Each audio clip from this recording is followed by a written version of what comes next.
Thank you for your courtesy. You may be seated.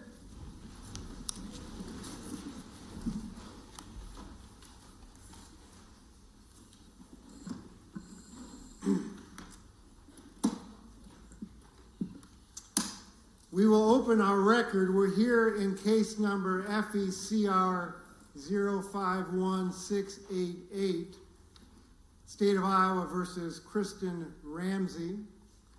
Ms. Ramsey is here today in person with her counsels of record, Mr. Parrish, Mr. Brandon Brown, Ms. Westhoff Gentry. The state likewise appears here today through their counsel of record, the county attorney, Mr. Schultz, the assistant county attorney, Ms. Loving, and Mr. Brown, who appears here as well from the Iowa Attorney General's office.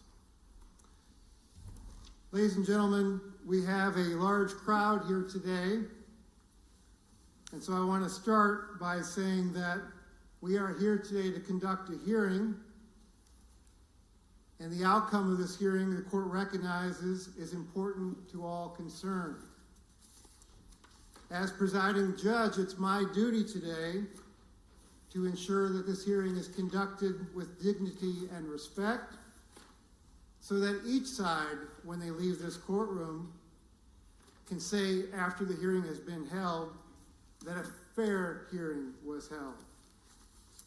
Therefore, let me say at the outset to the members of the audience, though this is a public courtroom and a public hearing, justice dictates that there be no disruption from anybody here that could affect the outcome or which could prejudice either side.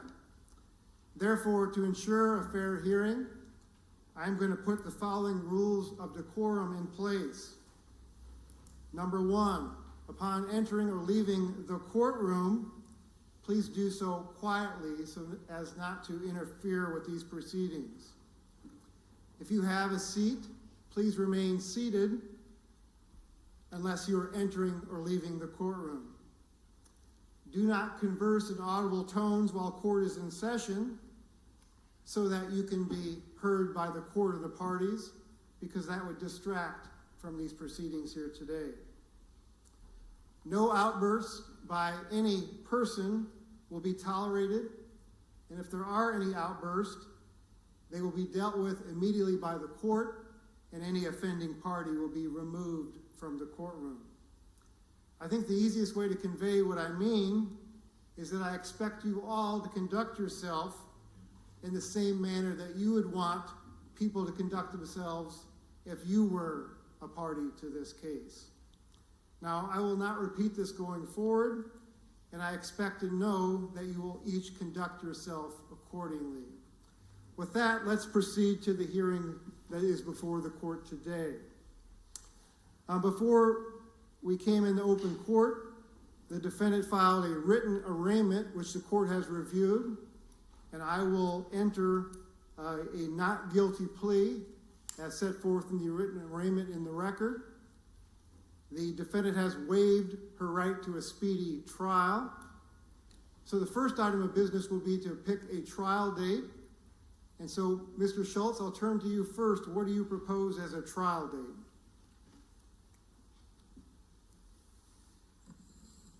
Thank you, Your Honor. Your Honor, we expect discovery to be lengthy in this matter. We believe that it'll take the defense, we expect, some time to be able to get through that. And so I don't know if we can go off the record, Your Honor, and talk to defense and see if we can come up with a mutual date. Very well. If that's acceptable to the parties, when we take a recess, we'll see if we can come up with a date. Mr. Parrish, is that acceptable to you and your client? Yes, Your Honor, that is acceptable. Very well. Then we'll handle that before we conclude today. And after I hear the input of the parties, we'll set a trial date and the next court proceeding in this case. There are two other matters the court needs to hear and decide. The first I want to address is the defendant's motion, which has been filed, I believe, on April the 8th. Excuse me, that was the resistance was filed on April 8th. The original motion was filed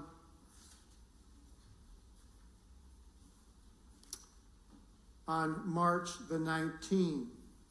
The motion is the defense motion to quash the search warrant and for a protective order. Mr. Parrish, I understand that you are the one who's going to be arguing that motion. Is that right, sir? That is correct, Your Honor. And Mr. Parrish, I appreciate the courtesy, but you can be seated, sir. Okay, thank you. And Mr. Parrish, I would turn it over to you for any record you want to make in support of your motion. Judge, with that motion, as the court is aware, we filed an exhibit from an expert witness. Mr. Schultz and I had some initial discussions about that. It's the phone, Your Honor, which we did not identify, but it is the phone that was taken in 2026. In that phone, according to our expert's opinion, I think Iowa Forensics is the company. And Your Honor, I would object, Oh, just for the fact that we're going to be discussing an exhibit that was provided past the deadline. With the court had done an original order stating that the parties needed to submit exhibits by the 8th. The state didn't see this exhibit till today. And so I'd ask that we strike the exhibit from the hearing today, Your Honor. Your response, Mr. Parrish? Well, I thought our off-the-record discussion and the prior discussion, I can limit my argument solely to the prior discussion that Mr. Schultz and I have had about it. Your Honor, it's your discretion as to whether or not you think this exhibit will give you some guidance in the decision. I think it's a common sense type of exhibit. He doesn't go into any details about the specific phone. So I don't think that's the issue, but I think we all have common sense that your phone might have what you call personal information, such as communications with counsel. Second of all, it would have information related to medical records. I get all of my medical records on my portal, on my phone, and I think most people do nowadays. So it's that type of information that we believe should be restricted. Specifically addressing the issue of whether or not it should be late or not, I'm not sure the state has filed any exhibits. Mr. Schultz told me as late as last night they did not plan to file any exhibits. The exhibits. Mr. Parrish, I'm sorry to interrupt you, but let me just deal with this exhibit issue first, and we'll give you a chance to make your argument. So, Mr. Parrish, just so I understand, are you offering the exhibit or not?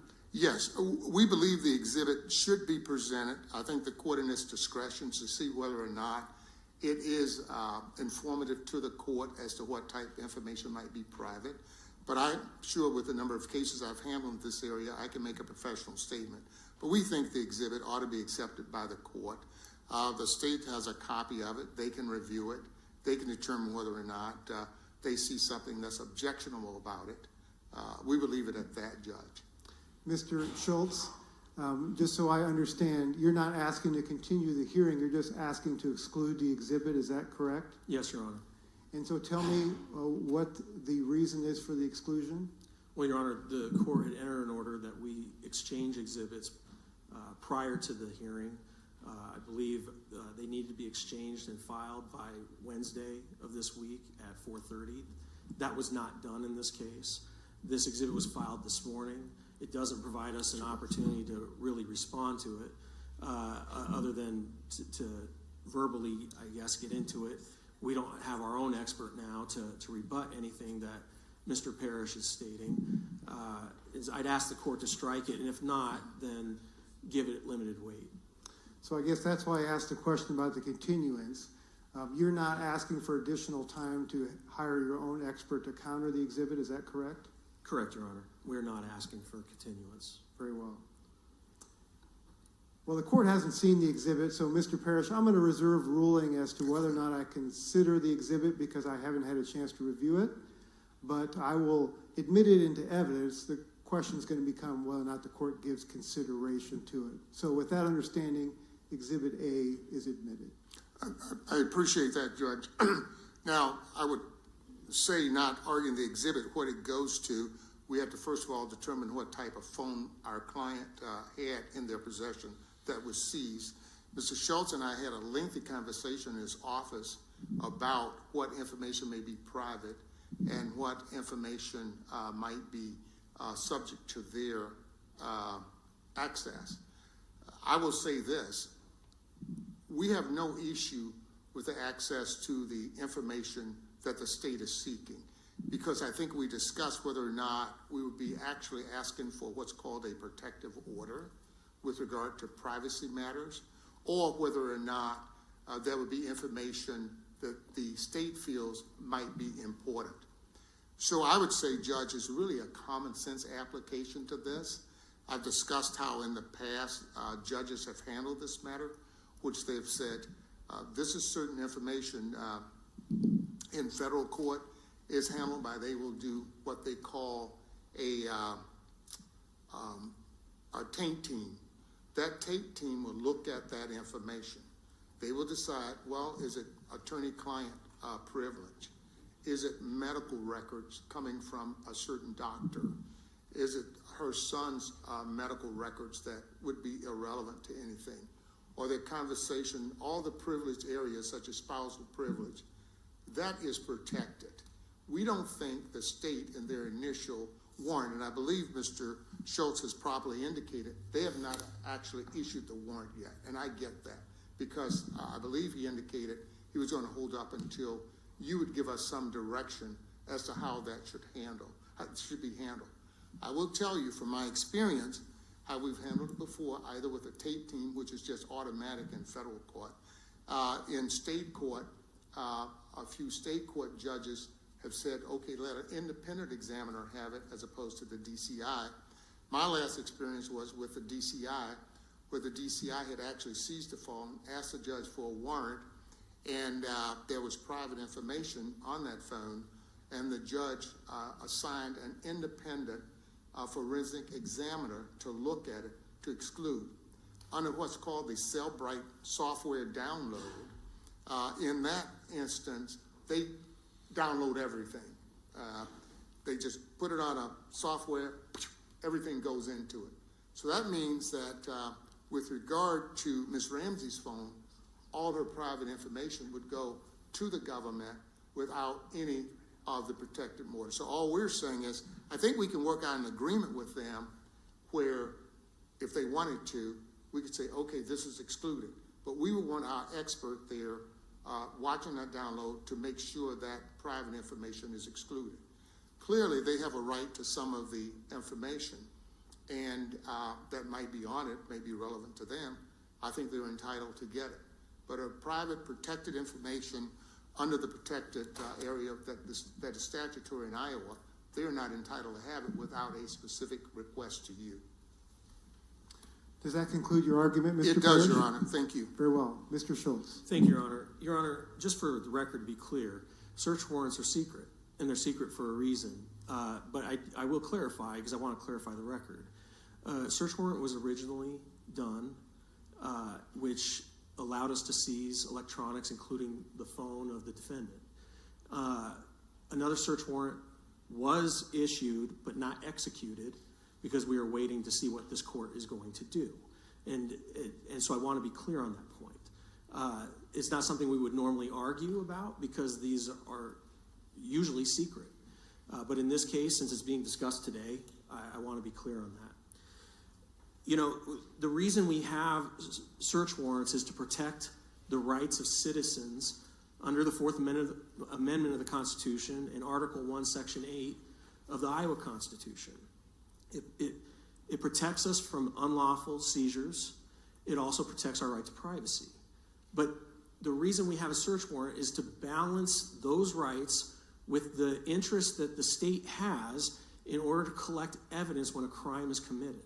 And so, to me, when I look at the rules of criminal procedure, there's no rule that allows the court to create boundaries on a search warrant or after the fact. The court actually, there's a process in place under the rules that allows the court to look at the evidence that's presented, weight the statements from law enforcement, from probable cause, and then make a determination on whether to sign the warrant or not. And that is the balance that's struck under the law to protect the rights of citizens, but also protect the interest of the state in looking for evidence and investigating evidence of a crime. to me, what the defense is asking is that if I were to show up to a house with a search warrant that's been lawfully entered, that a defendant and their attorney can stand at the door and say, wait, you can't search the house. You have to, you can only search this room or that room or that room, and that's not what's in the warrant. The way the law works and has been working for hundreds of years is it provides protection for the defense, for the defendant, if there's something illegally searched or obtained, to have a search,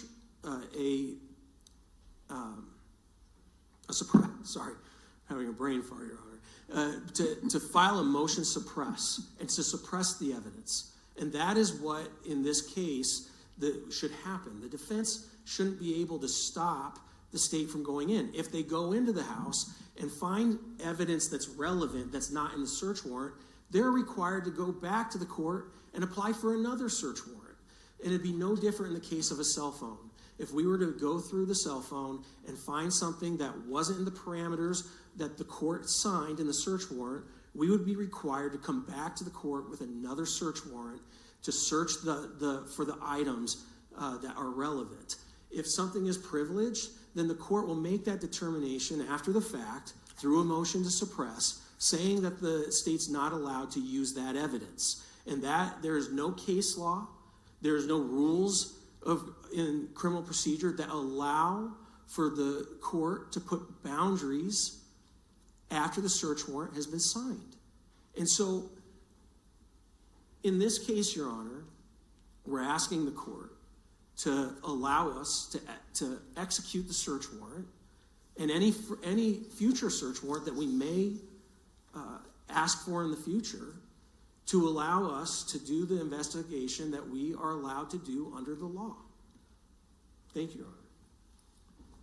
Mr. Schultz, what's your response to the defense's argument that perhaps this phone contains attorney-client privilege? While I agree that's an evidentiary privilege, but still, if there was attorney-client privilege on this device, you wouldn't be asking for that, would you? We would not be, and it wouldn't be inside the search warrant. And so, if the police officers were to run into that, they would skip over it because it's not part of the search warrant, Your Honor. And that's how it's done in every other case in the state, and that's how it's always been done. We are creating a legal fiction, in my opinion, to allow defense to attack the investigation before we even know. And it's not allowed under federal rules, and it's not allowed under our state rules. Thank you, Mr. Schultz. Is there anything else you'd like to make part of the record regarding this motion? No, Your Honor. And Mr. Parrish, since it's your motion, I'll give you the last word on the motion. Thank you, Your Honor. I refer the state to Raleigh v. California. And Mr. Parrish, I appreciate courtesy. Sorry. It's just an old habit I can't break, Judge. I appreciate it. Yes, I would refer the state to Raleigh v. California, which was the first United States Supreme Court case to deal with it. And then all these cases have come down since that time. I think your question was spot on. What if there's attorney-client? So does the state then have a right to go in, pull up that attorney-client stuff, let the DCI look at it, and then says, oh, man, look what we got. But also we got another unique factor in this case. It's 15 years old, Judge. What stuff they're looking for is 2026. So part of our issue is going to be, well, where's the data from the phone from 2011, first of all? Did you go in there and spoil it? We don't know yet because they haven't given us that information. But also in 2026, they're asking for information. It's kind of like the other day when they are digging in the backyard in 2026 related to information from 2011. So Riley v. California is kind of the seminal case where the United States Supreme Court say, hey, phones are just like rooms, as has been eloquently described by Mr. Schultz. So what the Supreme Court has said, you got to be careful. You got to go get a warrant because they used to search them without warrants, as you probably know, Your Honor. But now that you have these cell phones, you just can't go into them. Every case, Judge, I have been involved in federal court where that issue has come up, they have a taint team. Now, I know this is not federal court. This is state court. In state court, every motion we file for a protective order says this. It's not super complicated. It just says, look, if you get information that is private, and you can't see it if it's a Cellbrite download, that's why they won't talk about it, because they know the Cellbrite download downloads everything. They don't have any eyes to see attorney-client privilege, medical records, stuff like that. That's why it's so important, Your Honor, for you to take a look at that. And if necessary, Mr. Schultz feels he needs an expert, we're happy to debate it, but we're happy to give him everything he's entitled to. We just don't want to give him our client's medical records or conversation with her spouse, but conversation with, if it's a priest or minister, they're not entitled to get it. Now, there may be certain circumstances that they could get this under, but not on some general warrants that we're going to go on a search of her cell phone. I wouldn't want people to have my cell phone because it has every medical record I've ever had on it. And that's the same thing that Ms. Ramsey is entitled to protect. So I think it's an easy solution, Your Honor. That's all I would say. Your Honor, may I be heard? Briefly, go ahead. I would just ask the court to look at our brief that we filed. I have. And I do want to point out that these privileges are testimonial privileges. I understand, counsel, your position. Thank you, Your Honor. Mr. Parrish, anything else? No, Your Honor. Thank you so much. Mr. Parrish, I would like the benefit of having you to submit a proposed language with a proposed order, with language that you propose. That doesn't mean I'm going to grant it, but I want to see the parameters of what you're requesting specifically. And counsel, once he does that, you certainly can file any proposed response that you'd like, okay? Thank you, Judge. Very well. Thank you, Your Honor. Okay, the next matter of business today is the last matter of business, and that's the defendant's motion for bond review. Mr. Brown, I understand you're going to be presenting the evidence on that. Is that correct? Yes, Your Honor. Argument. We don't have witnesses, but yes. I'm sorry. It's all right. I forgot there was two Mr. Browns. I apologize. Oh, I'm sorry. I thought you were. I saw who you were looking at, but We are not related. Fair enough. So, Mr. Brandon Brown, excuse me. If you are ready to present evidence, you may do so. Your Honor, before we present evidence, do you have a problem if we deal with the issue, first of all, of the nature of the offense, and then in my opening to the court, and then Mr. Brown then would deal with the witnesses? If you want me to deal with it afterwards, I'm happy to do Yeah, that. here's what I'd like to hear. I'd like to hear all the evidence to be offered. Sound like the state does not have any evidence.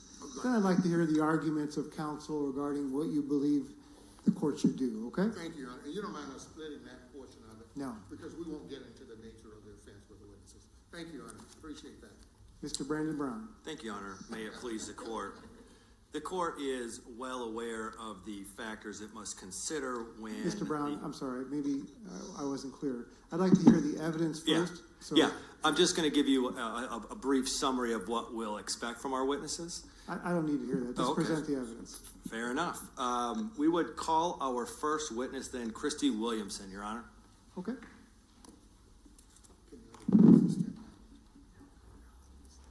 Well, do you want witnesses separated? They have not asked for it. Do you want witnesses? That's up to the parties. no, that's fine. Are you okay? Yeah, we're All good. right. Ma'am, if you come forward, when you're ready, face me and raise your right hand. I'll swear you in. Do you solemnly swear or affirm that the testimony you're about to provide will be the truth, the whole truth, and nothing but the truth?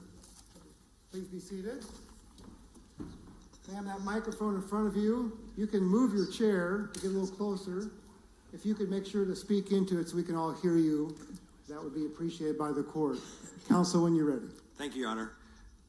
Good morning, ma'am. Would you mind stating your name, first and last, and spell them for the record? Kristin Williamson, KristinWilliamson. Ms. Williamson, do you reside here in the state of Iowa? I do. Where do you live? Osceola. And do you reside in Osceola with anyone? My husband. Okay. Sorry. Okay. Are you currently employed? Yes. In terms of the length of employment, how long have you been gainfully employed, ma'am? Since I was 16. And do you have any criminal history? No. Can you tell the court how you know Kristin Ramsey? Chrissy and I went to school together. She came in 6th grade. Okay. And what school did you go to? Woodward Granger. And can you tell the court generally what size of class would you have at Woodward Granger? We had a very small class. I would say 20 to 25. In a small class like that, I suspect that the circle of friends is all pretty close. Is that fair to say? Very much so. And having a small class size like that, not only do you get to know your classmates as friends, but I suspect you also get to know their family as well. Is that correct? Yes, Do you know Chrissy's family? I do. Can you tell the court a little bit about Chrissy's family? They're good people. Throughout school, we always did different things. We had slumber parties, that sort of thing. And going over to Chrissy's house was always fun. It felt like home. She had several cats and a dog, Duncan. Her siblings were great. Chris and Julie were great. Good people. Did you always feel welcome in their home? Always. It felt like home. You always felt safe at their home? Always. Now, I understand you currently live in Osceola, is that correct? I do. And up till Chrissy's time of arrest, she was in Woodward. Is that your understanding? Right. Now, you had told the court that you had went to school with Chrissy until graduation. Have you kept in contact with Chrissy at all since graduation? Through social media, her mom, through town people.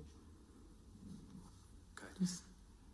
But while you were in school, would you agree that you knew her through middle school, junior high, and high school, those critical periods where character development and personality development were occurring?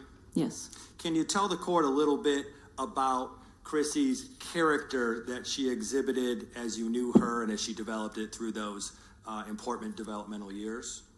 She was a sweet person from day one, 6th grade.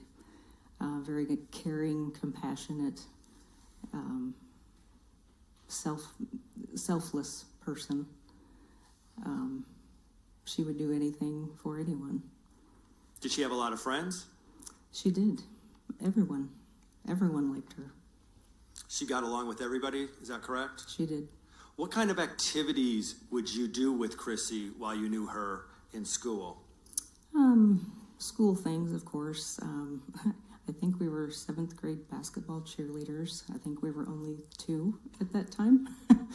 And then in senior year, we were on the competition squad. Tell the court a little bit about that. It was a group of 10 girls, and Chrissy was a co-captain. That was probably the funnest 2 years of my life. We did a lot of things for that group. We qualified for a national cheerleading championship in Anaheim, California. We all went, and parents went. My parents went. Had a great time, great memories. Okay. In terms of how she acted outside of school, did you ever see any behavioral problems? No. How about in school? Did you observe any behavioral problems? No. Was Chrissy a positive person? Always. What would you say about her in terms of her compassion? She was always caring, willing to help, no matter what, no matter who it was. Just always there, wanting to talk if you needed to talk. She'd make you laugh if you needed to laugh. Go ahead. Just a good person. Did she take any leadership positions at any activities in school? Right. She was the co-captain of cheerleading.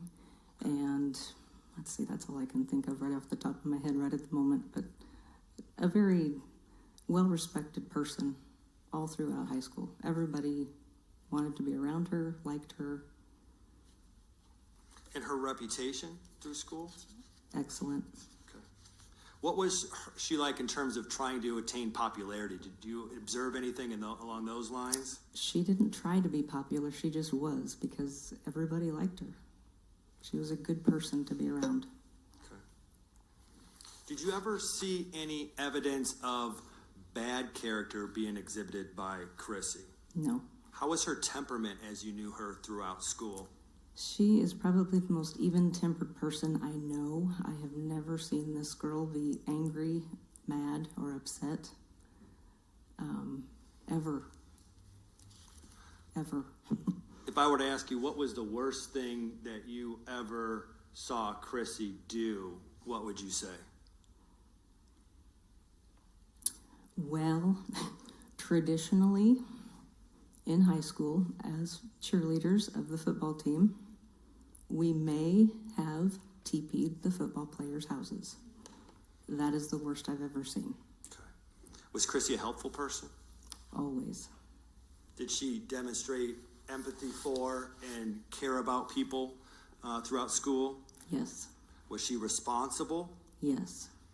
How so? Well, she showed up every day for one. She was very loyal. You could count on her. She always did her schoolwork, of course. She was always there for cheerleading practice. Always, you could just depend on her. Good attendance? Good attendance. She was invested in all of her activities? Yep. She took everything she did seriously? Yes. Okay. You said you knew her family, you spent time with her family. How would you describe her family in terms of their character and their Very similar. Chris and Julie are awesome people, always have been. Very loving family, welcoming again, and well liked in the community. Very upstanding citizens. Okay. Now you are aware Chris has been charged with the murder in the first degree. Is that right? I am. We've talked about that. You've read about that. You're aware of that. Yes. And even knowing that, you are here to offer your insight and your opinions about Chrissy to the court because you know that we're asking for her bond to be reduced. Is that correct? Yes. Okay. Based on the characteristics and the values that you saw Chrissy develop and exhibit during middle school, junior high, and high school, do you think that Chrissy poses any reasonable danger to the community? No. Based on the characteristics and the values that you saw Chrissy develop and exhibit through middle school, junior high, and high school, do you feel that she would in any way flee or not show up for her required court appearances? No. Okay. I have no other questions, Your Honor. Cross-examination. Thank you. Mrs. Williamson, is that correct? Yes, that's correct. We've never met before, correct? I don't think so. All right. You live in Osceola currently, is that right? I do. And how long have you lived there? 23 years. And what's your employment? What specifically do you do? I work for the state of Iowa, and I schedule hearings, send out orders, file things. Do you work for the court system or the clerk's yes. office? Yes. Okay. Ms. Williamson, your day-to-day involvement with the defendant, Kristin Ramsey, was whenever you were much younger. Would that be true? That is true. Okay, so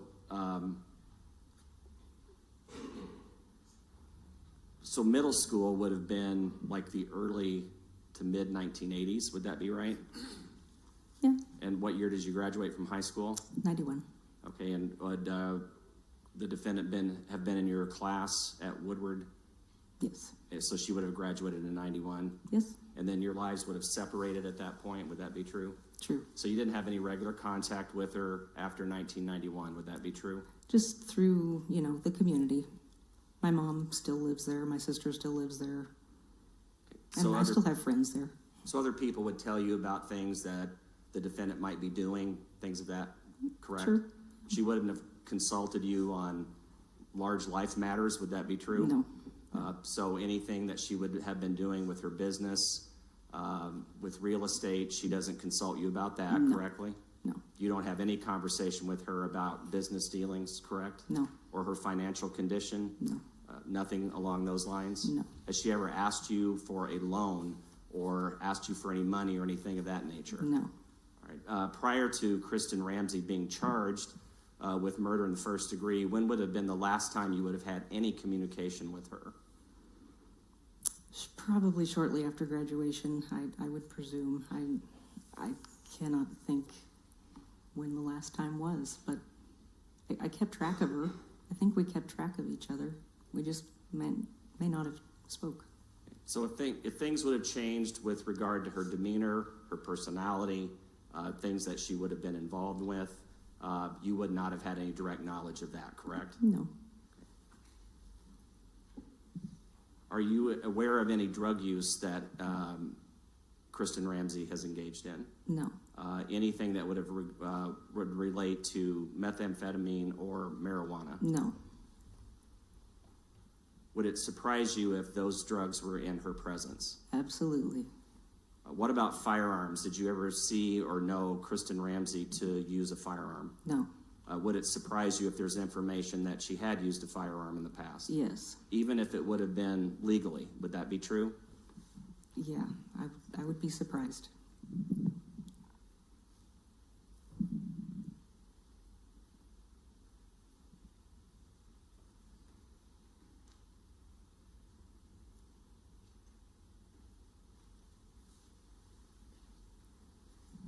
Thank you very much. I have no further questions.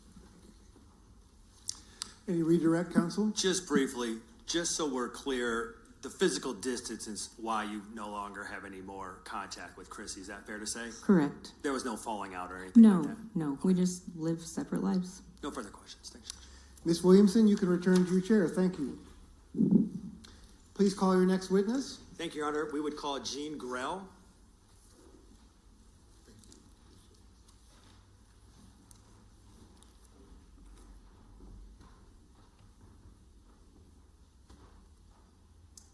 Mr. Grell, sir, if you come forward, I'll swear you in when you're ready, sir.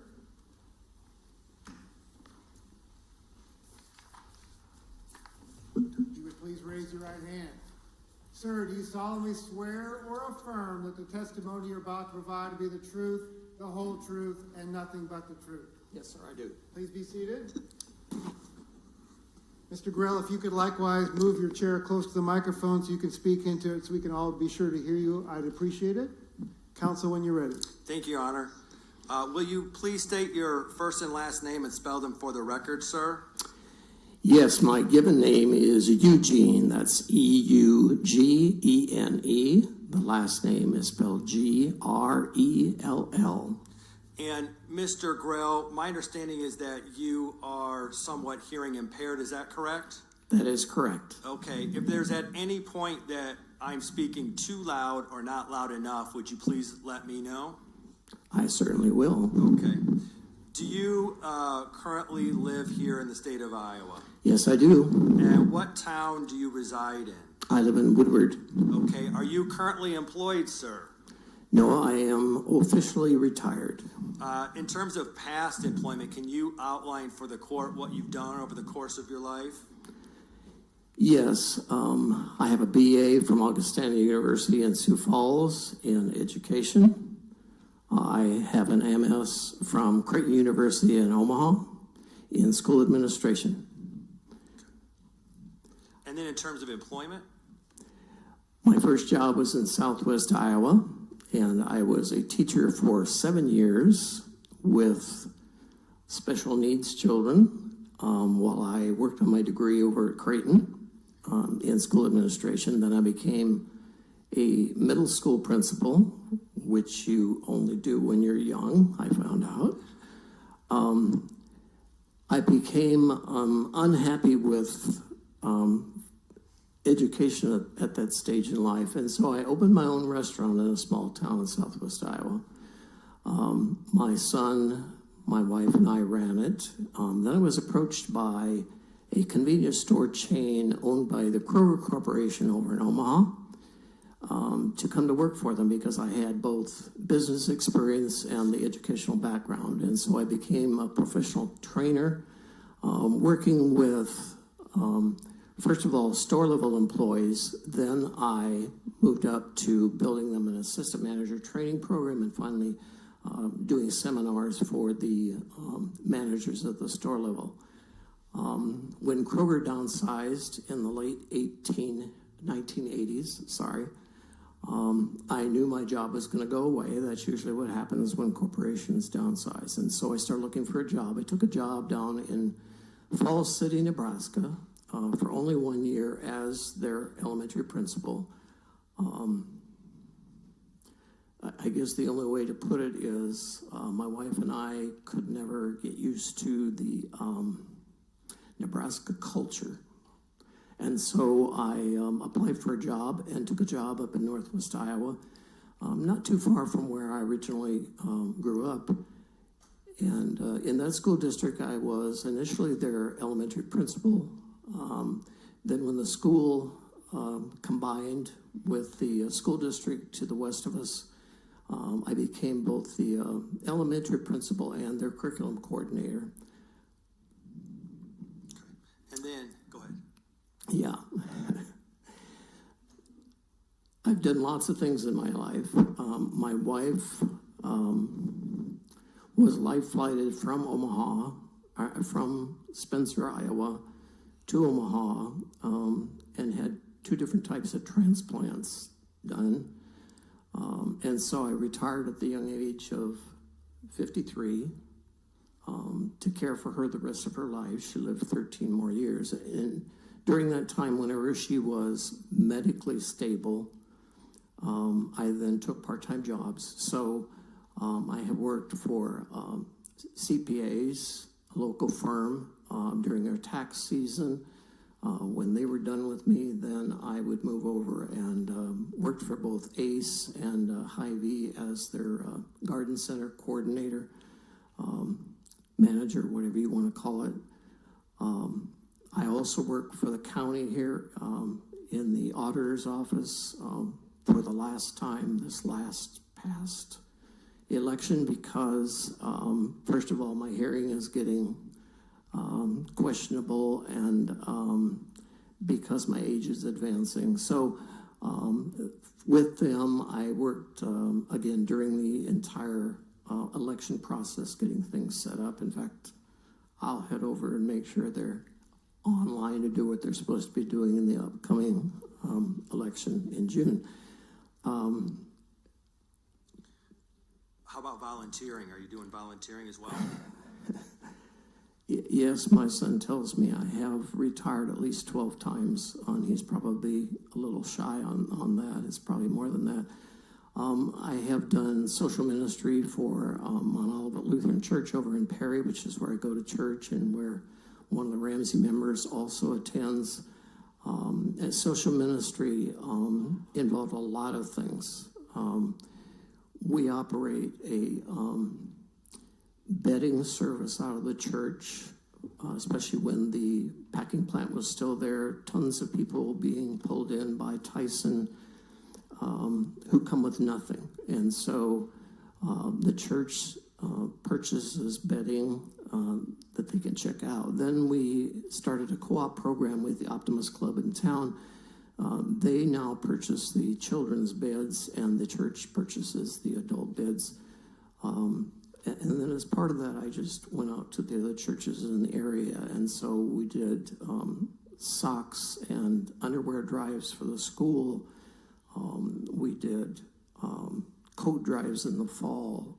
I started a furniture bank and a donated storage space. Those types of activities in social ministry. I also help at the local Woodward Food Pantry after having worked at the Perry Food Pantry prior. I also did something called Harvest for the Hungry, where I went out through all of northern Dallas County and found people who had garden produce or field produce, and I delivered that to the food pantry. So, And then, while being in Woodward, did you get to know Kristin Ramsey and her family, Mr. Grell? I'm sorry, could you say that again? Hey, I said, yeah, during your time in Woodward, did you get to know Kristin Ramsey and her family? Yes, sir. When I and my wife moved to Woodward to be closer to our grandchildren who were living over in Granger, we moved into the lot where Chrissy's and Toby's house would have been, prior to the tornado that came through in 2005, a builder had built a spec house there, and we bought that home. So we were actually neighbors across the street to them. And what was the first occasion you had to meet Chrissy and her family? From memory, it was that she and Toby came over and introduced themselves, as well as Toby's parents, because we were right across the street. Kind of wanted to know who the new folks in town were. So, and for the record, Toby is Chrissy's husband. Is that correct? That's correct. Sorry, I should have explained. That's okay. And then Toby's parents also are your neighbors across the street. Is that right? His mom still lives there. His dad's across town now. But yeah. Okay. So how long then have you known Chrissy and her family? We moved in October of 2007, so give or take about 18 years. And during that roughly 18-year period of time, you've been their neighbor right across the street? That is correct, except for this final year, because of the rising cost of property taxes and insurance on my home. I simply decided to move into an apartment. So this last year, I haven't been their neighbor. Are you still in Woodward? Oh, yes. And when you were neighbors with the Ramseys for roughly 18 years, and I know it could be weather dependent, but how long or how often would you see the family? Again, very seasonally in the summertime, all the time, because I am in retirement a gardener, so I'm either out in my garden or in my yard. And so they would be out caring for their lawn or things on the house. The dogs would be out running the lot. I sat out and read a great deal in the front yard. I don't know that for a fact that whether they did or did not see me, but when my wife died in 2015, I often used what some of the members of my support group for grief suggested, and that's what's called cold therapy, where she died in March. And so because of all of the flashbacks that I had caring for her and all the things that had to be done to her, I would go out and sit on the front steps, which faces their house, and in the cold, with just basically a t-shirt on, it makes you slow down and takes your mind off of all these things that keep coming back. So, would you have conversations with Chrissy and Toby and Tanner throughout those years? I call that across the fence. I have to say I'm very fortunate to have moved into the best of small town Iowa neighborhood. Just briefly, some examples. There's an older woman behind me who used to come over and swipe rhubarb out of my garden, and I caught up with her one day. Was not upset, but told her I would bring it over to her house from that point on, and she was insistent. No, she's somewhere between 80 and 90 years old, and she was insistent she was going to use her cane and get over there and get it. And I said, well, you help yourself. And then whenever her kids would show up, I would go over and say things to them like, well, your mom's been over stealing rhubarb again. So the neighbor directly behind me, her parents are older. She lived with them. Dad had Alzheimer's, and so she would ask me to come over and watch them while she ran for medication or groceries, that kind of thing. The neighbor next to her, which is also behind me, scraped the alley, which the city generally did not get done in time for me to get out when it was snowy to get over to my job at the CPA office. What about the Ramsey family? It sounds like there was a lot of neighborly things being done. What about Chrissy or her family? What kind of neighborly things would they do? Well, I guess the one that would stick out most in my mind,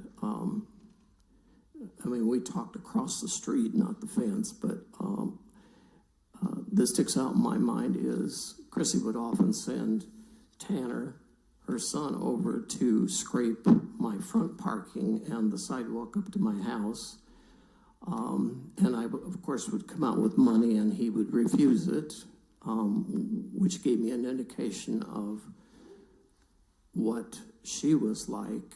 I'm an older person, not taking advantage of. And so my workaround for that was I knew when Tanner's birthday was because we had lived beside him for so long. And so I'd stuff the money into a birthday card. And of course, he got it. And Chrissy couldn't say a thing. So, What kind of observations did you make about Chrissy and her character based on your experience of being her next door across the street neighbor for 18 years? I would have to use words like humble, kind, caring, very mild-mannered person, meek, and very devoted to her family. She raised a good son, Tanner, didn't she? Oh my gosh. So good that he dates your granddaughter now, right? That's correct. When did the two start dating? When they reached high school, but Tanner and I have known each other a lot longer than that. I would have to tell you that this is very unusual for a young male, at least in my experience as an educator. Tanner would come up and sit beside me at activities where he was not directly involved and sit and just talk. And usually young men, from my experience, once they reach that middle school, high school age, you're the last thing that they want to have contact with. So, You would attend his sporting events, though? yes, I attend all sporting events, all activities, but it would include things like, National Honor Society, those kinds of things too. Yeah, I'm a pretty loud person, and so I sit up in the stands, and usually nobody wants to sit in front of me. And a lot of the parents at least in our district, will sit out in the outfield or they'll stand along the fences at football season because they want to be closer to the action. During halftime or during in between innings, I would usually go out and give them a bad time, for lack of a better word, and stand and talk to them, and they would be saying, "Oh, we heard what you yelled at the referee," or whatever. So, Chrissy would be at all the baseball games, is that correct? oh, both parents very, very supportive. Yes. She'd be at all the football games, is that correct? Yes. Would you see Toby and Chrissy being involved at Halloween, handing out candy and the like in the neighborhood? Yeah, he used to dress up. We were one of only a couple houses on that end of the street, and he'd be out there, giving the little ones a bad time, and then sending them over to my direction. So, Let me ask you, did you ever observe or notice any disturbances coming from the Ramsey home? no, and back then I had my hearing, so no, I've never heard anything of that kind of nature. Okay, and you know that Chrissy has been charged with first-degree murder, is that right? I certainly do. And again, you know that you're here to offer your insight and experiences and opinions based on what you observed of Chrissy over the 18 years you've lived next to her, because we've asked the court to reduce her bond. Is that right? Yes, I do understand that. Now, if the court were to grant our request and reduce her bond, do you believe, or would you have any reservations about Chrissy returning to your town, into the neighborhood where you lived for 18 years? The best way to answer that is my grandchildren grew up in my son and daughter-in-law's house, and their babysitters were I and my wife. And as two educators, you don't get by with much. And if I knew something was going on in that home, she would not have been allowed to be there. I would have gone to my son and his wife, and they would have said no. Okay. Do you believe, based on your experiences and your observations of Chrissy over the last 18 years, that she poses a risk of harm to your community? I'd have to say she's the last person in that town that I would think would be involved. Okay. No other questions? Cross-examination. Thank you, Judge. Mr. Grell, good afternoon. I don't think we've ever met. Is that correct? We have never met, sir. All right. You are a neighbor to the Ramseys, is that right? That was Or was? for the first 17 years, yes. Okay. When did you cease being a neighbor to the Ramseys? I moved into the apartment in May of last year, so almost a year now. Okay. And whenever you lived near the Ramseys, that would have been across the street, is that correct? Directly across the street, that's correct. And your interactions with them would have been normally as a neighbor, most of it like out in the yard, see them on the street, things of that nature. Is that correct? Yeah, around town, whatever it may be, or the sporting events or activities at school, correct? So most, if not all of your interactions with Kristin Ramsey would have been in a public setting. Would that be true? That's pretty much true. You've never been in the Ramsey's home? I think only once, when I moved, Tanner had taken an apartment off campus at the University of Iowa and needed a bed, and I was trying to get rid of a lot of stuff, and so I helped them get the bed over to their house. That's about the only time I've been inside. All right, so you've never been, other than that, you've never been in their home, correct? That's correct. Are you aware of any drugs in the Ramsey home? No, I've never seen any evidence of that, and I've worked with a lot of people in social I ministry. understand. I'm just asking what you observed. Yeah, Okay? no.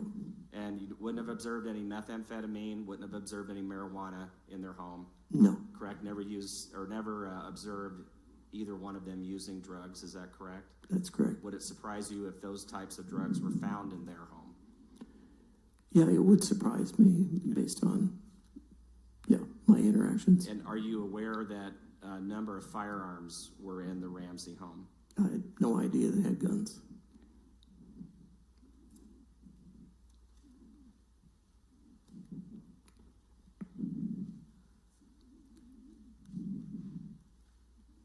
If you knew that Kristin Ramsey committed a murder, if you knew that, would your opinion of her change? I'm going to object, Your Honor. That's not in evidence. This is a character witness. The objection is overruled. The witness can answer. It's a hypothetical. Would you restate it for me, please? If you knew that Kristin Ramsey committed a murder, would that change your opinion? No, what I would have to say is, That's all I'm asking is whether or not that would change your opinion. You said no. You didn't have a chance to finish. It's a yes or no question. All right, hang on. The witness can answer the question. Go ahead, sir. what I would say is, as with many of the neighbors from all over Western Iowa, they would continue to be neighbors for life. It would not matter to me. That's all. Any redirect, counsel? None, Your Honor. Thanks. Mr. Grell, sir, you can return to your chair. Thank you. Please call your next witness. Thank you, Your Honor. We would call Julie Boyles. Very well.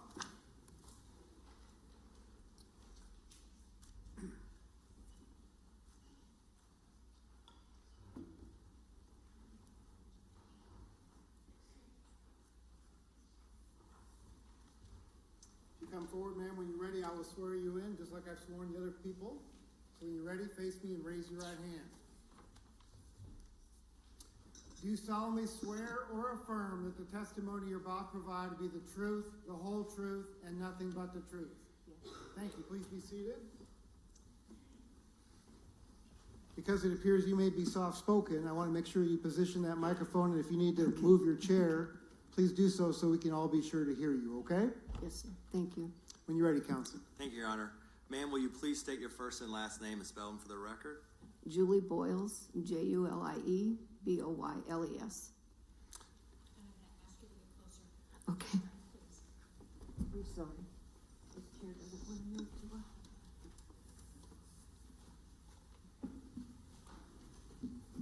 How's that? Is that better? Okay. And Ms. Boyles, you are Chrissy's mother, correct? Yes. Where do you presently live? Johnston? And are you married? Yes. How long have you been married, ma'am? Since 1983. And who is your husband? Chris? And Chris has been Chrissy's stepfather since 1983, then, is that correct? Correct. Can you tell us a little bit about your husband? He's a pretty calm individual. He doesn't get riled up, doesn't make judgments. He's a lot like my dad. What did he do for employment, ma'am? He worked for the post office for 30 years. Okay. Did Mr. Boyles serve in the military? Yes. Do you know where he served? He was in the National Guard for 7 years. Did your husband serve overseas? Yes. When would that have been? He was in the Gulf War. So when that was. How long was he overseas, do you recall? From December of 90 to May of 91. Okay. And Chris took pride in being Chrissy's stepfather. Would you agree? Yeah. It sounds like when Chris was serving overseas, there was some concerns he may not make Chrissy's high school graduation. That's right. What happened? Chris had a friend in his unit. It was based out of Perry. It was a transportation unit in Perry. And Ronnie had gotten sent home earlier. And he also was a pilot. And when Chris's transportation unit got into stateside and got to Missouri, Ronnie said he would go down and get Chris and fly him home to make sure he was home for Chrissy's graduation. But the weather wasn't good. And so he drove down to get him and got him back home about an hour before graduation. Chrissy and Chris have been close their lives, haven't they? Yeah. Are you employed, ma'am? No, I'm retired. What did you do prior to retirement? I was the insurance and billing manager for a counseling clinic in Urbandale. Okay. How long did you do that? 33 years. Any criminal history? No. How about Chris, your husband? Any criminal history? No. Does Chrissy have siblings? She has a brother, an older brother, a younger sister. She has a bonus brother and a bonus sister. Where do those folks live, ma'am? One brother lives in Madrid. One brother lives in Pleasantville. Sister lives in Harrisonburg, Virginia. And the other sister lives in Minburn. Has some of her friends and family turned out to support her for the bond review hearing? Yeah, several. Are they present behind her? Yes. Including Tanner, her son? Yes. Chris, your husband? Yeah. Toby, her husband? Yeah. Tell us a little bit about Toby. Toby's been in our home prior to he and Chrissy dating because he was friends with our two sons.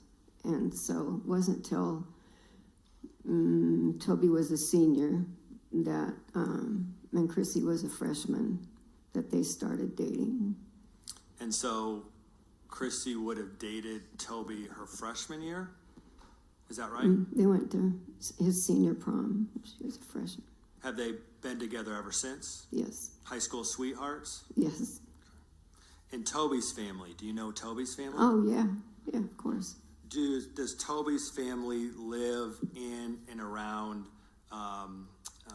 the same community where Chrissy and Toby live in Woodward? Yeah, Jody lives just a block away with her family, and Shannon and Dan live in Granger with their family. One more person we haven't mentioned who is here today is Chrissy's grandfather. Is that correct? Mm-hmm. Yeah. What's his name? Malin Conaway. And that's your father. Malin, Mahlon, Conaway, Conaway. And he's here, right? Yep, it's right up there. How old is He- Chrissy's grandfather? Dad will be 101 in August. Can you tell the court a little bit about your father? He's lived a rather extraordinary life. Would you agree? Yeah, he's pretty extraordinary. He's a very proud World War II veteran. He's received several medals. He's the 2024 Iowa veteran, VFW Veteran of the Year. He's received the French Legion of Honor. We have to call him Sir, he's so well loved in Perry and so well known in Perry because of his service. The French Medal of Honor, or the French Legion of Honor, is that the highest military honor that French? Yes, it is. What did he receive that for? Do you know? For his help with liberating France. Okay. What did your father do after he returned? After Dad came home from the war, he drove for Rouen Transport. I'm thinking Dad drove for 30 years. He's hard of hearing. He would correct me if he could hear me, probably. But yeah, he was one of the first few that worked for John Rouen.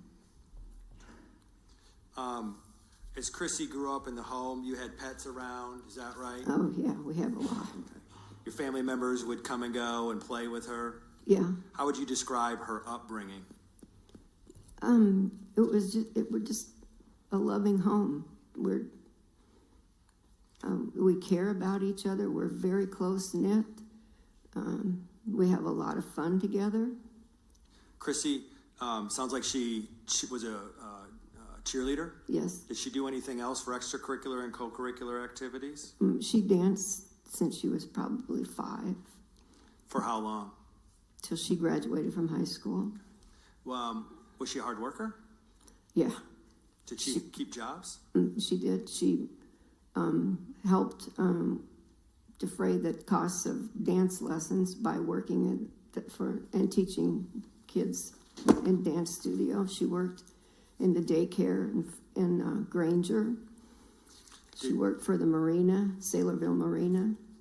Did she get positive reviews from people she worked for? Yes. Pam and Mike Finnested had the Granger daycare, and they also were the hosts for Chrissy and Toby's wedding. And Vern Eden owned the marina in Sailorville, and he told me several times that if everybody worked as hard as Chrissy, he wouldn't have any problems at all. How would you describe Chrissy's character? She's the most loving person that I know. She's caring. She's compassionate. She's considerate. She loves Tanner to the ends of the earth. She would do anything for him. Did she have any enemies growing up?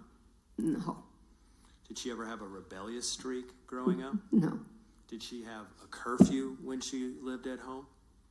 We never did that to her because she always respected a good time to be in. 10:30, 11 o'clock, she was home. We didn't need to put a curfew on her. Now, you lived in a small community, that's Yes. correct? Mm-hmm. Did you ever hear anything from community members complaining about your daughter or anything along those lines? No. Did you ever even have to ground her No. while she lived with you?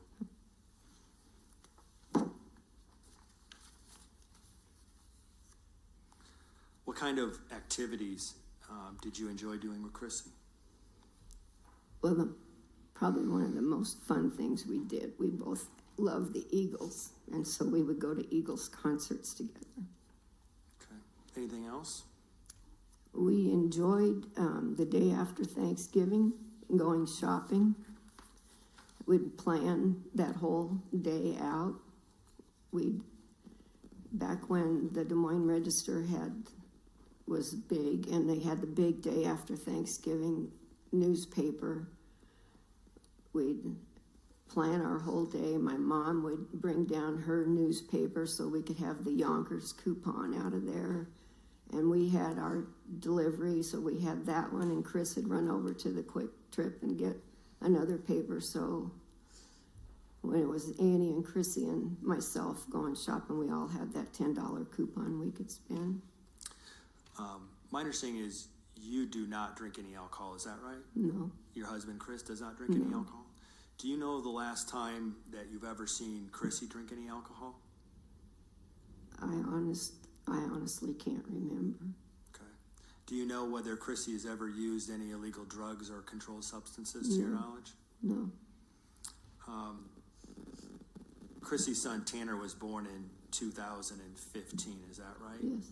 Now you, as a mother and a grandmother, had a very unique opportunity to observe Chrissy as a mom over Tanner at a very young age, is that right? That's right. Why don't you tell the court about that? They lost their house in the tornado in Woodward. And so Tanner was 3 months old, and they lived with us along with their 2 dogs, and Jack and Junior. And we had 3 dogs, and we had 2 kitties, and so it was a full house. How did Chrissy handle being a new mom, being displaced by a natural disaster like that? She very calmly, very resilient. She would go to work. She'd come home and she'd work on what she needed to gather for the insurance companies. She'd have to go through room by room and try to remember what was in each room and itemize. I mean, how many bobby pins did you have? I mean, it was just that kind of detailed, but that was what she had to work on for her family to get back home to their home that they were trying to get built. And as Tanner grew, how would you describe their relationship? They're pretty tight. Tanner's like Chrissy. He's just a calm, straightforward, compassionate, caring. He will sit and talk, like Mr. Grell said, he'll just sit and talk with you, look you in the eye and have conversations with you. My dad's 100th birthday party last year, I had him meet my high school girlfriends that came from my dad's birthday party, and Tanner was just involved with them, talking to them like he had known them forever. He was interested in what they had to say. Chrissy's the same way, exactly the same way. Was Chrissy involved in Tanner's activities throughout junior high and high school? Oh yeah, she never missed anything. What about fundraisers and things like that? Was she involved in those? Yep. Tell the court about that. They had the junior class raises money in Woodward for the senior prom, a junior senior prom, and also their senior trip when they become seniors, and the cap and gown. And so she would work the concession stands like other parents would to raise that money for their kids. Tanner excelled not just athletically but academically as well. Yeah, he's a member of the National Honor Society. Was he academic all-conference for baseball and football? Yes. Did he receive scholarships coming out of high Yes, school? he did. Yes, he did. Who would Tanner attribute a lot of his success to? Both his parents, both of them. Is the family structured and responsible? They are, and Tanner grew up knowing that he needed to be responsible as well. Now that Tanner's off to school, how has Chrissy's role as a mother changed? Have you seen that? It was, like any parent sending their child off to college, it was tough to let him go. And Tanner is their whole life. And that void was gone, but I would tell her, it's just a change, and you're going to find a different avenue. You're going to enjoy this next chapter with Tanner going to college, and they have. Tanner still comes home and visits? Yes. Does he bring all his laundry home? Oh, my. Yeah. Does the last time he was home, he's smiling at me right now. The last time he was home, he brought, Chrissy was telling me, he brought all his laundry, even all his bedding, Mom. And I said, well, I know you love it, so, that's, She still enjoys taking care of it, yeah, right? she does. Now, one of the requests we made to the court was to potentially appoint a custodian for Chrissy if she were to be released on bond in the community. Would you be willing to serve as a custodian? Yes, Which would mean if Chrissy violates the terms and conditions, you would have to report that to the court. Would you be willing to do that? yes, And if necessary, could Chrissy live with you if that Yes. were necessary? Okay. Based on you knowing Chrissy her whole life, do you have any reasons or concerns that Chrissy could pose harm to the community if she were released? no, Do you think she would flee if No. she were released? I know one concern that the state raised in its resistance was she may harm herself. And I feel like you would be in the best position to discuss that and allay those concerns. Would you tell the court, from your perspective, whether that's a legitimate concern? no, she would never, ever, ever do that to Tanner. She would never leave him. No. Okay. No other questions? Cross-examination. The state has no questions for Ms. Boyles. Ms. Boyles, you can return to your chair as well. Does that conclude the evidence that the defense wishes to offer in support of the motion? We would just formally move Exhibit A, which had roughly 70-plus pages of support letters, into the record if that hasn't been accepted yet, Your Honor. Is there any objection to the exhibit, which is I think it's about 72 pages of support letters from community members on behalf of the defendant? Does the state object? No, Your Honor. That exhibit is admitted. Just to confirm again, the state does not intend to offer any evidence, is that correct? We do not have any witnesses or other evidence to offer. That's correct. Your Honor, we have a professional statement to make at this time pursuant to what we discussed prior to the hearing starting with regard to... And this is going to be separate than your argument, is that right, sir? It will, Judge. Very well, then go ahead. Thank you, Your Honor. May it please the court and counsel, Ms. Ramsey is 53. She's been employed for 14 years at the same job at Midland Title Escrow. And I would present this, Your Honor, the record should show, as a professional statement. She's lived in Dallas County her entire life. She has no criminal record, one speeding ticket approximately 15, 18 years ago. She's never lived out of state. She has few family members living out of state. She has taken vacations. The vacations have been in Florida. One was the visit with her grandfather, who had moved down there at one point, the gentleman who is the war veteran and hero. She and her husband would drive down to visit with them. Her health is good.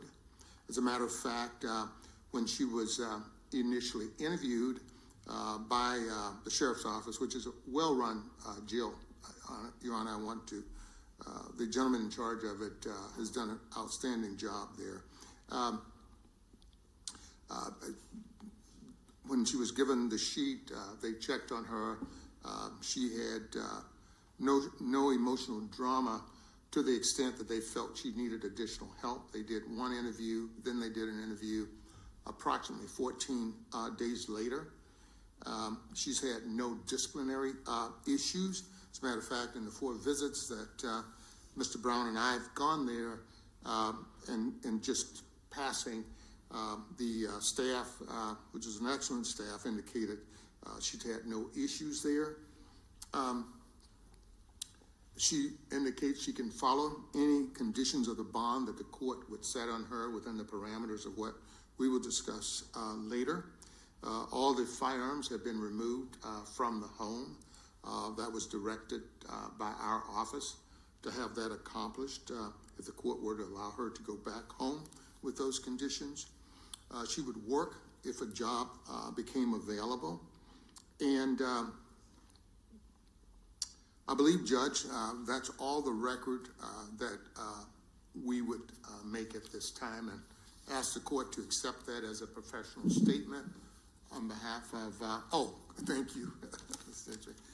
She has no passport and has never had one. Very well. Mr. Brown, do you have any questions for Mr. Parrish? Obviously, a professional statement is evidence, and you have the right to cross-examine if you wish. I just have one point of clarification on employment, if I could. You may. Is the job that she had before she was arrested still available to her if she is released? We don't think so. We've not explored that because we've been busy working on the this matter, but we've not explored that. Right. All right. Thank you. Very well. The court will accept Mr. Parrish's professional statement as evidence, and will consider it as part of the evidence presented here today. We have been going for almost an hour and a half, so I'm going to take a 15-minute recess. When we come back, I'll be hearing the arguments of counsel, starting with the defense, followed by the state. Then again, because the defense is the moving party, I'll give the defense the last word. So we'll be at recess for 15 minutes. Thank you, Anna. All rise. Thank you for the passport. I don't know why it keeps slipping my mind.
Kyle's a little louder. You've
Thank you again. You may be seated.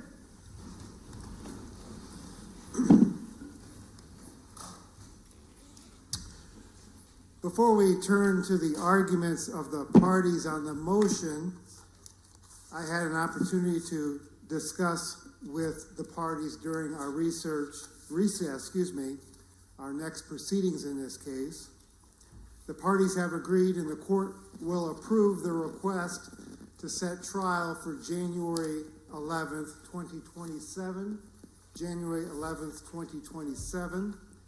The next hearing I'm going to set in this case is a status conference for June 19th at 1:30. June 19th at 1:30.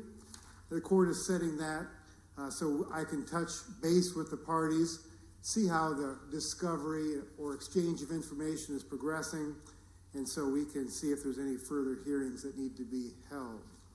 So I will enter an order in writing in the next day or two, reducing that to writing of those future court dates.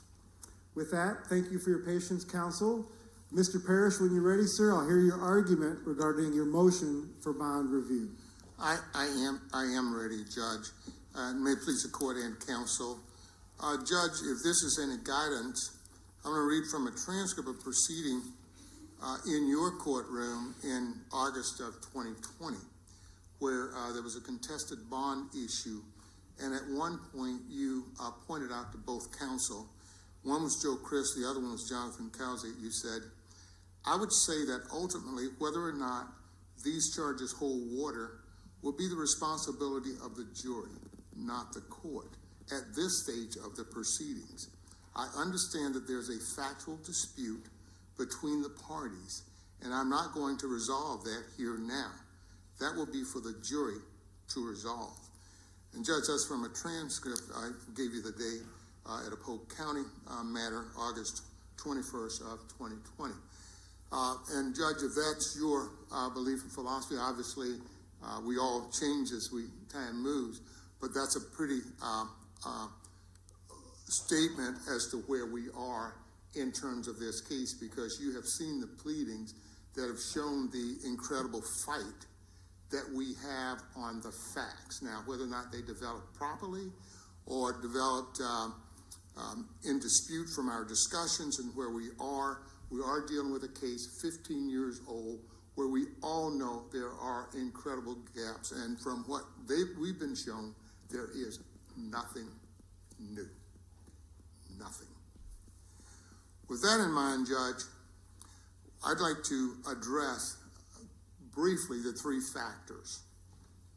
And I'm not going to dwell on the nature of the offense based upon your statement. The danger to the community, that's been addressed. As a matter of fact, in their cross-examination and in the failure to produce any exhibits or a single witness, and I know the burden's on us by preponderance, the state has not challenged that to any extent that should cause you to say, well, let's keep the bond where it is. It doesn't work. They would have to establish some way for you to believe we didn't meet our preponderance. The risk of flight, the factors, Judge, that should be considered. She's lived here, Ms. Ramsey lived here her whole life. Her family lives here. Her heart and soul resides in Woodwood, Iowa. The trips that she's talked about, being out of state, not having a passport, having a strong familial connection, establishes that she's tied to this community. She has no criminal record, one speeding ticket. That is significant because not only does it show something about her life, but also her character. I will talk briefly, very briefly, about the pleadings filed by the government in this case. Clearly, they're upsetting, but we have to respond to that, and I think we've done a decent job of responding. I will say this, though. One of the most distressing things to me about their pleading was the fact, from earlier discussions, I was led to believe they had clearly acknowledged that Ms. Ramsey had nothing to do with the drugs in the house in 2011 when they had a search warrant, or 2026. If I'm wrong, that's fine. But that's what we were led to believe. I will make a professional statement with regard to that. But if they are now saying that, and the firearms, let me make this statement, which I think is fascinating about the investigation to this matter that goes to the nature of the offense. In 2011, they saw firearms in the home. Did they tell you how many they seized? I'll tell you, 0. 2026, they went to the same home, to the home, and they claimed they saw firearms. How many did they seize? 0. We've told you in our professional statement that we've asked that the firearms be removed from the home. So that deals with this idea, which I think is the most troublesome aspect of the state's case, about this is not a safe home for Ms. Ramsey to go back to. So we believe, Judge, that we've addressed those issues directly, but I was a little concerned, confused, and actually didn't understand their pleading on that issue. But a pleading doesn't make the case. If they thought it was an issue, they could have presented a witness or two, a professional statement or so, but they can't, and they know they can't. So, Judge, we would ask you to not consider those factors and allow her to be set up. And I think the terms that we have presented, Judge, and I know from our thoughts that you have ideas as to whether or not, let's say, other bond issues that have been issued in Dallas County, Polk County, other county, may not carry significance, but I think we've battled that out also in our pleadings, and knowing you as I do, I know you've read it, so you know where that battle is. And I would just point out one factor, Judge, that is more general in terms than what I would call a tit for tat as to who gets out on bond. Those are factors that makes a case unique. What are the factors in this case? Well, one is that it's 15 years old and they've not presented one iota of physical or any other type of evidence to show that anything has changed except the name of the investigators. That's it. But also what is important in this aspect is that we have presented what we believe is a case that shows the first part of her life. And people say, well, character is formed at 5 years, right? That's what we say. That's what we believe. That's why we read our kids their children books, because we want to impact that character. Well, the state cross-examined Ms. Witt by saying, well, you stopped seeing her. But at 12th grade, Judge, we all know most of the significant characters in a person's life is established. Let's go further. What was the next aspect? A person who lives across the street, and of course their only cross-examination was, well, you only saw her as a neighbor for 17 years? If I don't know my neighbors for 17 years, Judge, and what they're doing and what the car is going back and forth, I don't know much. So I ask you to consider that as a factor. This gentleman who was a principal, who knew people well, who interacted, who talked about Tanner and what he was like, and going to his game and talking to him like he was concerned and involved in the conversation. That's pretty unique, Your Honor. And that becomes because of his mom and his dad. Now, what about the last person, her mother? The father of this great war veteran who's sitting back there, and I went back to talk to him, and I said, you're one of my heroes. My dad was in World War II, but he was stationed in Africa during World War II, and he came to my office, and I said, I just want to take my picture with you and share what you did. And in his comment to me, he said, I said, were you afraid? Were you fearful? He says, only once when I got there, and the day after I left, my fear was no longer there. But I said, I researched you, and I could not believe the feats that you had fighting for France. And he was the same young man, I make that point to say, same person who's sitting back there, who she used to go visit in the summer. Miss Ramsey would go visit in the summer with her husband to keep a relationship with him, and the one who now goes back and forth to his house when she was out, because she loves him and he loves her back. So that is significant.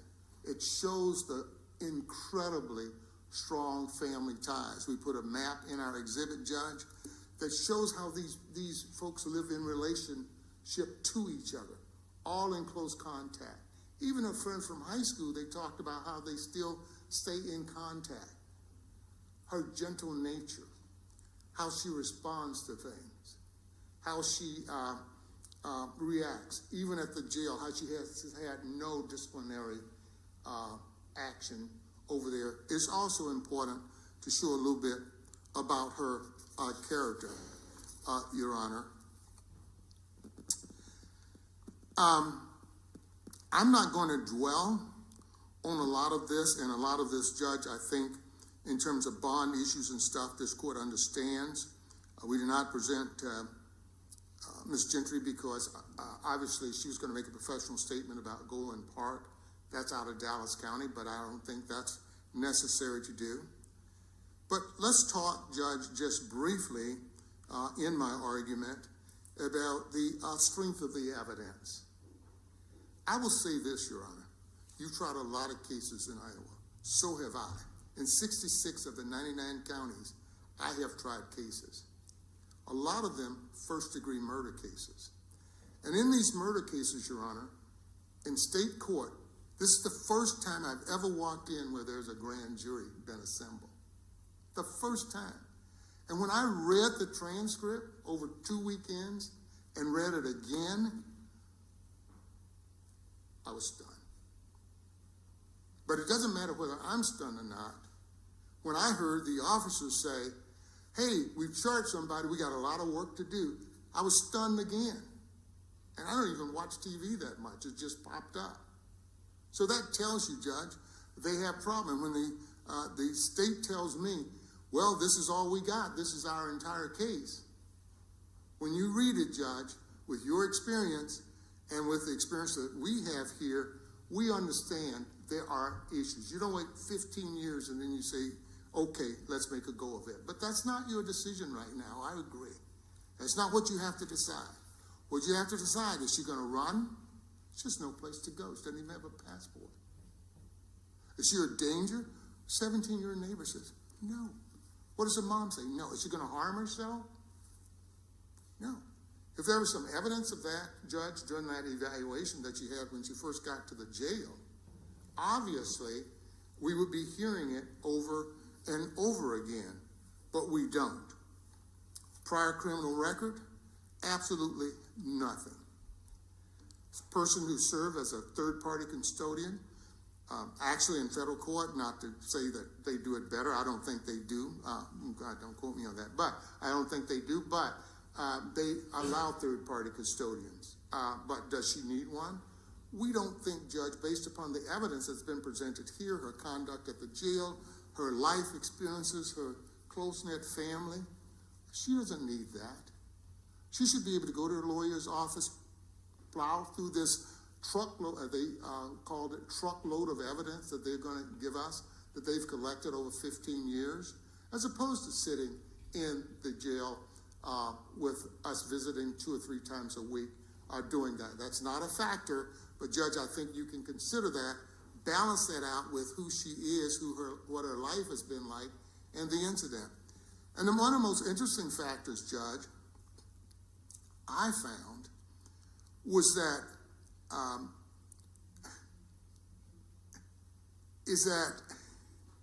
and I don't know, I'll put it in a nice way. We haven't seen all the documents from the grand jury yet, and we're very interested in seeing it. But this grand jury pushed back.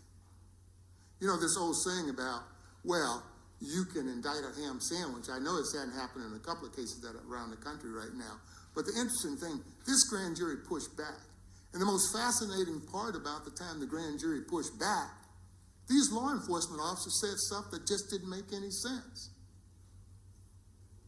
That's what happened. And when you read it, if you probably have read it already, that's part of the strength of the case that you should look at. Judge, no prior criminal record, ties to Iowa. She's willing to stay away from the family. It's not going to be an issue with her being in contact with the Okland family for 15 years. She's done that. If there's a need, I think that's our call or her call, our family calls, if she needs to go for any type of mental health examination. She's willing to take a drug test if that's necessary to get it done. They would allow an inspection of the home to go in to see if those weapons are removed. A case I just finished in Adams County, that was one of the requisites that we had. Obviously, you can put it in your order saying no firearms in the home, no drugs in the house, and have an inspection. She can be subject to pretrial release conditions. She's willing to do all of that. A bracelet. Do I think you have to go that far? I don't think so, Judge, based upon the evidence that's been presented here. But we are putting those options on the table for you to consider. And let me close with just a couple of matters that are really distressing from what the state did in their pleadings. They claim there was a witness, but they don't acknowledge that one of the witnesses that they claim was practically blind and didn't identify anyone. They claim that they have some type of new evidence, but not one single iota of new forensic evidence was brought to the grand jury's attention. They claim they have a timeline, but yet they had a broken clock, and the person who couldn't see had to punch the clock to make the sound, and the time was off. They claim they have a motive that they tried to hint to through cross-examination, but the motive, I don't even want to say it, but it's pure speculation. They claim they had some physical evidence, it would seem, but no physical evidence. The phone records have not been disclosed yet in this matter. And, Your Honor, let me just say one thing before closing about the strength of the evidence. And your experience in this area, you've done a lot of cases, and so has Mr. Brown and Mr. Schultz. All right, just picture with me 1 second. You have a person, let's say of interest, who's there for an hour or so, and you think they fired a firearm. They would say, well, we don't have all the technical stuff out there that we used to have. But what's the old-fashioned way, Judge? 15 years ago, you did an antimony and barium test. That was so simple. They didn't even do that. And they take reports and they have new people look at it and say, this is good enough to pass muster. So we use those, Judge, and I know you've indicated in your prior ruling and your philosophy, at least, that the fights that we have going on and will be going on for a while is not something you have to decide. But the evidence otherwise, Judge, we've met the preponderance. The state, you can only consider that cross-examination questions. They were weak at best. And we believe that we've addressed the ones that we thought had been resolved because they knew better. Now, maybe they're going to tell you something different right now. But when we started this case, that's not where it was. And you didn't hear one person come up and say, they've seen her with drugs, they've seen her with firearms, we found this bullet somewhere. Judge, we asked for a reasonable bond. That's all we're asking for. So she can prepare to defend herself. And do it while she's out with a family who loves her and who she loves back. This is a unique case. It is a unique case. And we're asking you, Judge, to follow the evidence that was presented during the bond issue and give us a fair bond. That's all we want today. Thank you, Judge. Thank you, counsel. Next, I'll hear from the state. Thank you, Judge. The state's position here is that the bond set currently in the amount of $2 million, cash only, be maintained. There are a number of considerations that the court can take into account that involve the totality of the case, involving the minutes of the grand jury, the minutes of testimony that have been filed, and considering all the facts and circumstances in this case. There's a whole laundry list of considerations the court takes into account pursuant to Iowa Code Chapter 811.1, subparagraph 2, I believe is the correct citation. Basically, what the court is looking at in terms of all those factors relates to making a determination sort of as to the future. Is there a reasonable assurance the defendant is going to appear at all the court proceedings, that she'll do what she's required to do? Is her release, or does her release constitute, or will there be a consideration that it would jeopardize the personal safety of her or another person or persons? Chief among those considerations that the court has to take into account are the nature and circumstances of the offense. I find it interesting that the defense argues here, well, that's not that important, and then goes through and tells you how bad our case is. Without having done any discovery in this case, there's been no motion for discovery. They haven't looked at our complete file. They've not asked to look at our complete file. We have an open discovery policy. They know that. Yet throughout this argument today and through the pleadings that we've seen from the defense, they seem to make it sound like we're keeping things from them, or stating things that they're never going to have, which is not the case. So let's look at the nature and circumstances of this. It's the first consideration the court makes in the laundry list of things that's in Chapter 811. This is a Class A felony. The defendant is facing a life sentence without the possibility of parole if she is convicted. The nature of the charge in and of itself creates a situation where a defendant is more likely to flee. Once she understands the nature of the case against her, which includes the evidence in the, not only that was presented to the grand jury, and all the evidence, by the way, presented to the grand jury is part of the investigative file.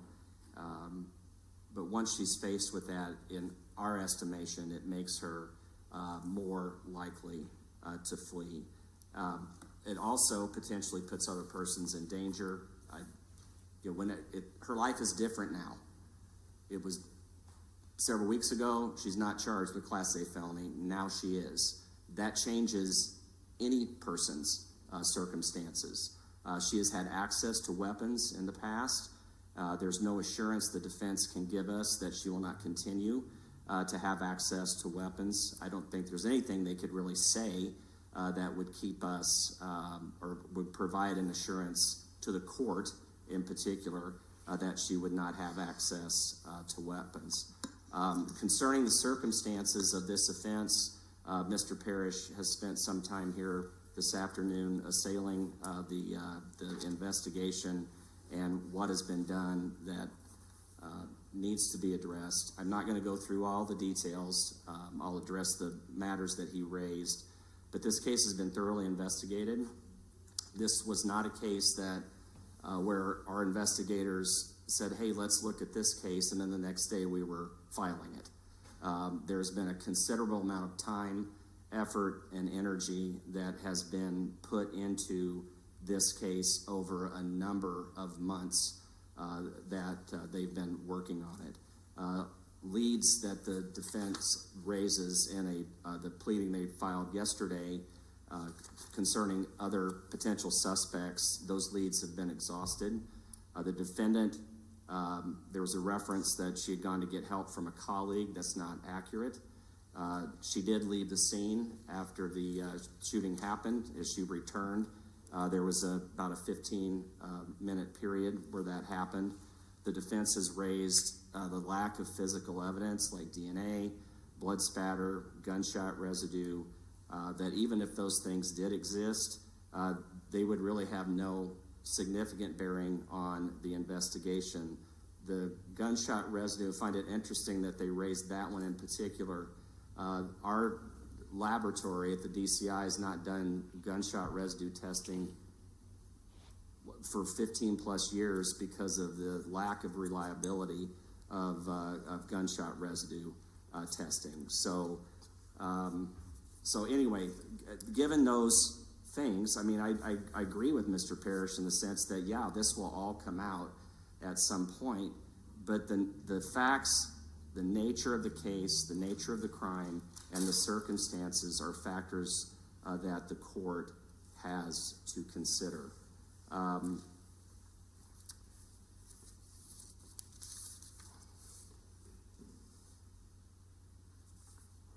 Again, Judge, under the circumstances of this case, given what sentence that is facing the defendant if she is convicted, you have all of the details.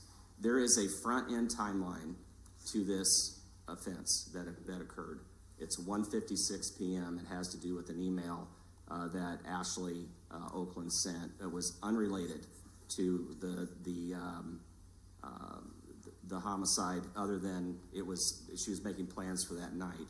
And then there's a 911 call that is made on the back end of it. That's a very tight timeline. Given that in conjunction with the witness who observed Kristin Ramsey in the area, her statements that she made to police, which can only best be described as inconsistent, are such that the nature of this case, the circumstances of this case, demand a higher bond, and that's where we would ask that the court place that. It was set initially at $2 million cash only, and we would ask that it remain there. Thank you. Mr. Brown, I have not made any decision, but I want to have the benefit of full information. Should I decide to change conditions of release and lower bond, I obviously have the ability to add other conditions of release. Are there any that the state would be requesting? Judge, if under any circumstances, if the defendant is released under any conditions, even if she were able to post a $1 million or multi-million-dollar cash bond, we would ask that she be placed under the supervision of the Department of Correctional Services. We ask that she be placed on an ankle monitor and put under the most restriction the court would be allowed. There may be other conditions I'm not thinking of at the moment. I know there's been a history, at least with one other defendant, where she was placed under house arrest. I think that was a reference that was made in another case I did with Ms. Gentry. And if that restriction were available to the court, we would ask that be imposed as well. But we would ask for for lack of a better term, the tightest restrictions the court could place upon her should she post any bond, including a cash bond. Thank you, counsel. Mr. Parrish, sir, again, since it's your motion, I'll give you the last word. Thank you, Your Honor. I think Mr. Brown's going to do that if that's okay with us. Of course. Go ahead, Mr. Brown.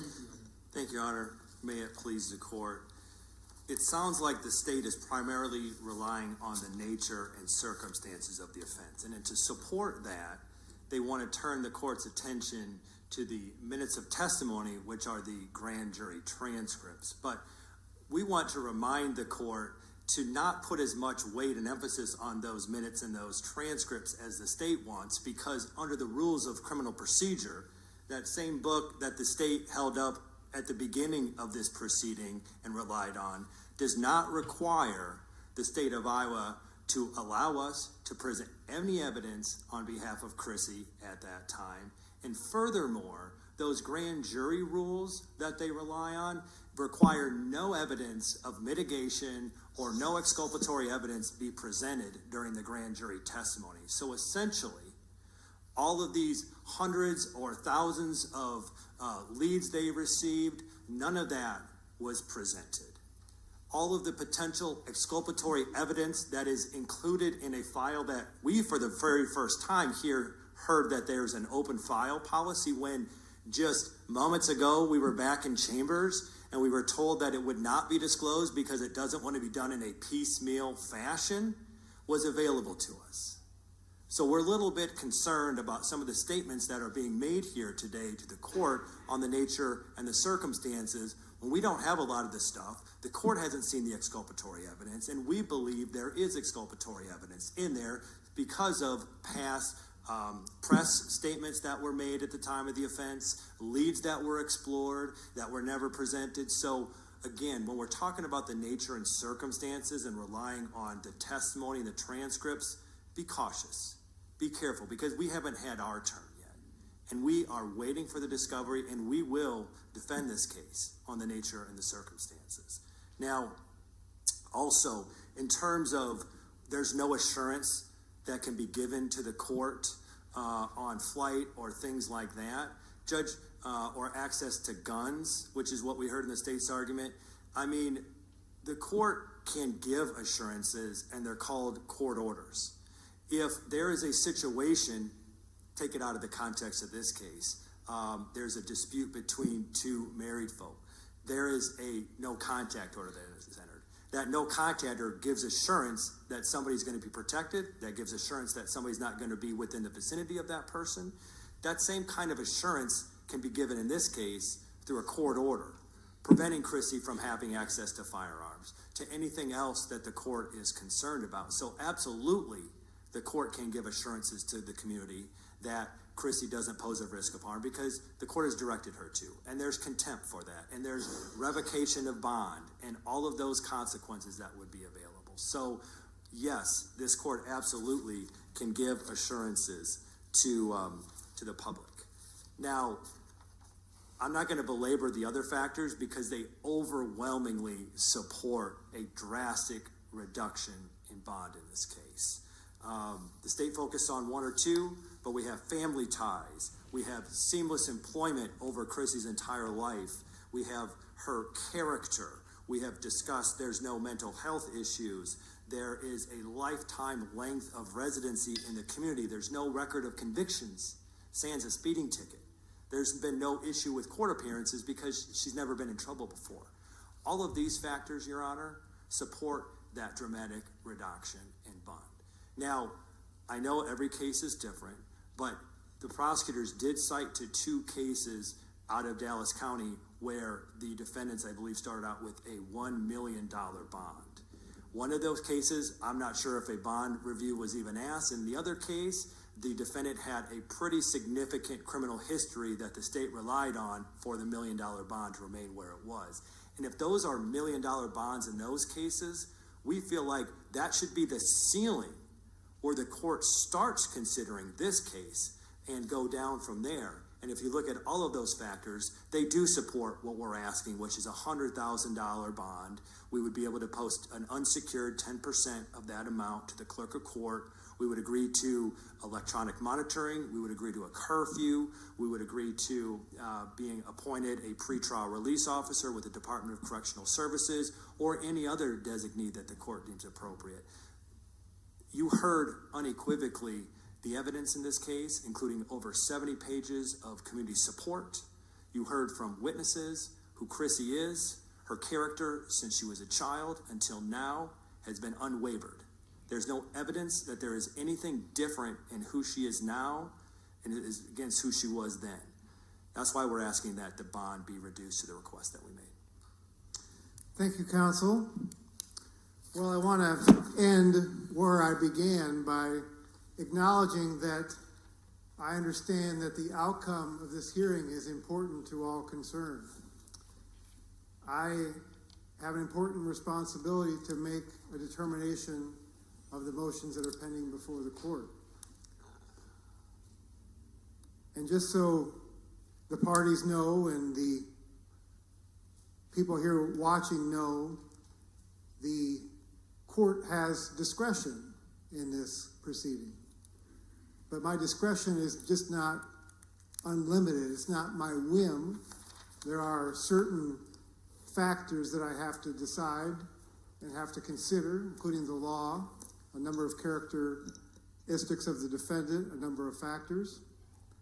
I've heard evidence today and I've heard arguments of counsel, and I want to take some time to consider those arguments, to look at the evidence more clearly, again, in light of what I've heard here today, so I can make the best decision I can on what I've heard and what will, in this case, be a suitable bond, whether or not the bond should be modified. In making my determination, it's important the public know that a bond is not meant to punish somebody. The defendant is presumed innocent. On the flip side, there's been a finding of probable cause that the defendant committed a very serious crime. The court will have to give thought to what I've heard, and I intend to issue a ruling in writing. I'm hopeful by the middle of next week at the latest. I want to close by saying to counsel that I appreciate your efforts today, representing your respective positions. You've given me a lot to think about, and I appreciate your advocacy, because in order for me to make the best decision I can, it's incumbent upon me to hear from both sides putting forth their best arguments. So thank you for that. Hopefully that will sharpen my decision making. I also want to close by thanking the members of the community or interested party who came here today to watch. Your behavior lived up to what I expected. This is an important matter. It needs to be conducted with dignity, and you've lived up to that, so thank you very much. With that, we are adjourned.